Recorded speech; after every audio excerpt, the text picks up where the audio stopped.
Hər vaxtınız xeyirli olsun, hamınızı salamlayıram. Bugün yenə ailə tariximizdən, nəslimizdən olan yaxşı insanlardan biri haqqında qısa bir video çəkəcəm. Bugün haqqında danışdığım adam mənim babam Seyid Müseybin bibisi oğlu, Şuşalı Qanboy müəllim olacaq. Qanboy müəllimin anası rəhmətli Seydayna nənəm mənim Seyid Müseyib babamın atası Seyid Hüseynin doğmaca bacısıdır. Seyid Hüseyin babamın iki bacısı olub. Biri Seydayna, Qanboy müəllimin anası, Şuşada tacir Fərhad kişiyə ərə getmişmiş. Qanboy müəllim də onun oğludur. O biri bacısı isə Seyid Saray, o da Seyidlərdə Kərbalay Məhəmməd ağaya getmişmiş mənim ana babama. Rəhmətli Səlim babamın, Musa babamın anası Seyid Saray nənə. Qanboy müəllimlə danışacağım dediyim kimi bu hadisəni atam danışıb mənə. Demək, atam danışırdı ki 1949-50-ci illərdə Azidə oxuduğum vaxtlardı. Çox çətin bir tələbəlik dövrü yaşayıram deyir. Maddi cəhətdən çox sıxıntıdayım. Dərslərimi yaxşı oxuram, amma maddi cəhətdən o qədər sıxıntı çəkirəm ki, hətta o ərəfədə bir xəstəlik də tutub atam, bu az yediyi üçün. Düşünün ha. Bu haqda da nənəmə bildirməyib. Sonralar nənəm danışırmış ki, mən bilsəydim ki, Əli korluq çəkir, bir inəyim qalmışdı. Yəni Sovet hökuməti bütün var dövlətlərin əllərindən almışdı.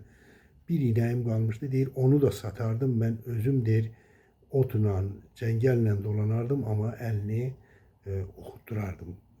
Qoymazdım ki, o belə əziyyət çəksin. Xülasə, atam anama da bildirmir. Çox kasıb bir tələbəlik həyatı keçirir. Deyir ki, bir gün yataqxanadayam. Onların yataqxanası səhv eləmirəmsə, indiki Bakıxanov küçəsi ilə Bakıxanov küçəsinin kəsişməsindədir bu zooparka yaxın yerdə. Orada olub səhv eləmirəmsə. Deyir ki, cibimdə neçə qəpik varsa, deyir, o vaxt indi pulla, deyirdi atam. Deyir, baxdım, hesapladım, gördüm ki, mən günorta nə isə alıb yesəm, akşam yeməyinə heç nə qalmayacaq. Fikirləşdim ki, günortanı bir tər çörək qalmışdı, qırıq çörəklər, onlarla keçirərəm. Akşama yaxın bir çörək almağa pulum var. Onunla gedib çörək alaram, akşamı keçirərəm. Belə deyir, fikirləşirəm, oturub otaqda dərs oxuram. Deyir, bazar günüdür. Uşaqlar hamısı, hərəsi gedib bir yerə, kimisi qohumu yanına, kimisi nəysə. Mən təkəm deyir otaqda. Hardasa deyir, səhər 11 olar. Bir də gördüm, deyir, aşağıdan o növbətçi, mavi çərçilərdən gəldilər ki, bəs yanına adam gəlib. Deyir, mən də kim olar bu? Belə biraz da təəccübləndim. Düşdüm aşağı deyir, düşdüm ki, rəhmətli Qanboy müəllim. Gəldi, deyir, öpüşdü, elədik. Qanboy müəllim atamın dediyim kimi atasının bibisi oğlu olsa da atama dayı oğlu deyildi. O qədər atamı çox istəyirdilər ki, burada bir haşiyə çıxım. Ümumiyyətlə, atam da elə rəhmətli, əmmimi də istər ana tərəfi, istər ata tərəfi çox istəyirdi. Ata tərəfi xüsusilə, məsələn, atamın bibisi uşaqları, Seyid Səriyə nənəmin uşaqları, Seyid Süleyman, Seyid Cəmil, Seyid Məhəmməd, Seyid İsmail, Seyid Əli, bunlar hamısı atama dayı deyərdilər. Halbuki atam onların dayısı uşaqları idi, amma o qədər dayılarının xətrini çox istəyirdilər ki, dayıları o qədər onlar üçün əziz insan olub ki, Seyid babam doğrudan da o qədər qohumcanlı, sağ vaxtda o qədər yaxınlarına o qədər hörmət bəsləyib, o qədər kömək edib ki, o sevimli insan olub. Yəni, onun xatiri üçün atama və əmmə də o dediyim kimi atamın bibisi uşaqları dayı deyərdilər. Qanboy müəllim də yenə əslində atamın atasının bibisi oğluydu, amma atama dayı oğlu deyir. Deyir ki, qucaqlaşdıq, öpüşdük. Deyir ki, dayı oğlu, get hazırlaş, paltarını giy, Çıxaq biraz şəhərdə fırlanaq. Deyir, mən də utancağam, atam ümumiyyətlə bizdə elə nəsillikcə bu vardı. Dedim, ay Mamoğlu, nə əziyyət çəkirsən belə filan, Qanboy müəllim belə. Dedi, yox, get, geyin, gəl. Çıxdım, deyir, paltarımı geyindim, gəldi, düşdü aşağı. Gördük ki, bir dənə hökumət maşınıdır. Qanboy müəllim də çox hörmətli adam olub. İstər Qarabağda, istər Bakıda çox vəzifəli, çox belə deyək, adlı sanlı insanlarla yaxşı münasibəti olan bir adam olub. Xətir hörmətli bir adam olub. Deyir, haranısa, hansısa idarənin maşınıdır, sürücü ilə veriblər buna ki, sənin ixtiyarındadır, bugün maşın sənindir. Mindik maşına, deyir, şəhərdə gəzdik, ora getdik, şəhəri biraz fırlandıq, oturduq, yemək yedik. Pulun hamısında təbii ki, atamda pul yox, Qanboy müəllim deyir, gəldi, yataqxanaya çatdıq, deyir, indi axşam məni gətirdi, yataqxanaya qoydu, sağollaşanda bir də gördüm, cibimə pul bastı. Demək, deyir ki, mən də yenə deyir, götürmək istəmirəm, halbuki deyir, pulum yoxdur, amma deyirəm, var, ay Mamoğlu, belə. Gəldik, deyir, otaqda baxdım ki, mənim haradasa, atam deyirdi ki, təxminən bir aylıq mənim dolana biləcəyim bir pul vermişdi, indi o vaxtki pulla. Bax, belə bir insan olub, Qanboy müəllim, Allah ona qəni-qəni rəhmət eləsin, yeri cənnət olsun. Şuşada da sayılan kişilərdən biri olub.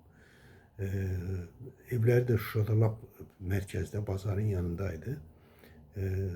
Yenə də Qanboy müəllimlə bağlı biraz, çox da Qanboy müəllim həm də çox söhbətçi, baməcə kişi olub.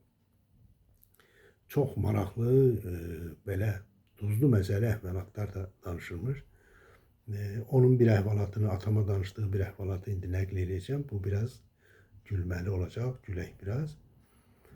Deyir ki, Sovet vaxtının haradasa 60-cı illərdir. Sovetlərin bir balaca özünə gələn vaxtıdır. Deyir, bizim qohumlardan da rəhbər vəzifədə olanlar var. Deyir, bunlar yayda gedirlər, Kəlbəcərdə isti suda dincəllər, vəzifədə olanlar. İcra, o vaxtki birinci katiblər, icra komitəsinin sədrləri, isbalkom dedikləri, prokurorlar, polis rəisləri. Deyir, bunlar isti suyun ətrafında dincəlirlər, yayda çadır qurub dincəlirlər. Hər axşamda birinin çadırına yığılırlar, orada o bölgədən gələn aşıqlardan aşıqlar çalır, bunlar da yeyib içib kef edirlər. Deyir ki, mən də deyir, oradayam, bilmirəm kimi qohumlardan vəzifəti olan Qanboy müəllimin qohumlarından da vardı. Elə həm biz tərəfdən vardı, həm də onun ata tərəfindən də qohumlarından var idi vəzifədə olan. Deyir, bilmirəm, getmişəm, oradayam, deyir. Bir axşam, deyir, yenə bir çadırda məclisdəyik. Çadırda yuxarıda oturublar, deyir, raykomlar, prokurorlar filanlar, belə bir qızğın bir məclisdir. Amma deyir, bir dənə aşıq gəldi. Mən də aşağı tərəfdə oturmuşam. Aşağı tərəfdə, çadırın lap ayaq tərəfində, deyir, mənəm. Məndən də aşağıda bunların sürücüləridir, belə sırayla oturublar. Prokurorun sürücü, o filan rəhbərin sürücüsü və s. Deyir, bir dənə də aşıq gəlib. Amma bu aşıq çox belə layıqsız aşıqdır da, aşıqdır. Çaldı, bilinmir, oxudu, bilinmir. Deyir, bunlar deyir, çalıb o vaxt adətmiş, mən görməmişəm. Amma deyir, o vaxtı aşıqlar belə məclisdə çalarmışlar. Çalıb ifanı qutarandan sonra, məclis qutaranda sazı qoyarmışlar ortaya. Və hamı ora pul atarmış. Deyir, indi bu məclis də qutardı bu. Amma deyir, aşıq, sənətə yaraşmayan bir aşıqdır da, deyir. Deyir, indi məni yandırır, töküyor. Bunlar hamısı pullu adamlar, bunların sənətdən elə də başları çıxmır. Bunları pulu çeplər, kök. Tökəcəklər də, bu aşığa pulu verəcəklər, bu məni yandırıb tökəcək, deyir. Allah'tan deyir, bir dua edirəm ki, Allah'ım elə bir şey elə ki, bunlar pul verməsinlər buna, az versinlər yəni. Deyir, pul da çox verəcəklər, deyir, çünki hamısının kefi kök, yeyiblər, içiblər. Deyir, bu məndən aşağı oturan sürücülərin içində bizim qonşu kənddə biri var, deyir, o vaxt taksi sürücüsüydü. Tanıyır, Qanboy müəllimi də tanıyır. Bu da bilmirəm hansısa rəhbərin birini gətirib, onun sürücüsüdür. Demək, kiralayıblar. Deyir ki, elə deyir, mən dua edirəm öz-özümə ki, Allah, elə ki, bu aşıq bunların pulun qazana bilməsində, bu buna layiq deyil. Deyir elə Allahdan mənim dualarımı Allah Teala eşitdi. Deyir məclisin axırına yaxın bir çöldən bir güllə səsi gəldi. Deyəndə bilirsiniz də Qanboy müəllimin bir ayağı əlilmiş. Mən görməmişəm, amma elə deyirdi atam. Çəli ilə gəzirmiş. Deyir, çəliyi vurdum yerə, dedim, ay mənim şoförümü vurdular. Vurdular, deyir, qalxdım ayağa, mən qalxan, deyir, bütün məclis qalxdı.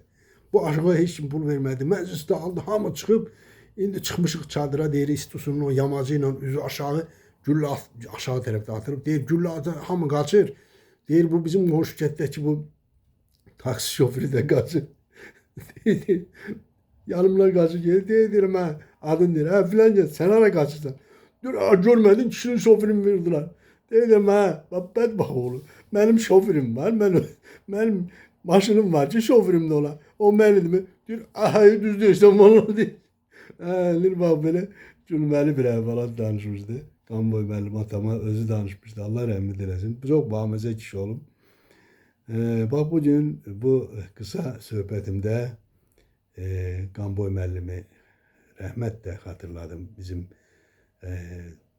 ata tərəfdən qohumumuz. Qanboy müəllimin anası da öz həyat yoldaşı da şehid olub. O bizim kənddə Bəhman dayının bacısıydı. Oradan da qohumluq çadır. O uzaqdır, amma anası dediyim kimi Seydayna, Allah rəhmət eləsin Seydayna nənəyə, Gəni Qanboy müəllimə və o ailədən rəhmətə gedən, dünyasını dəyişən bütün hamıya Allah rəhmət eləsin. Bütün bugün bu videomda adını çəkdiyim və çəkmədiyim yaxşı insanların hamısına Allah rəhmət eləsin. Yerləri cənnət olsun, ruhları şad olsun.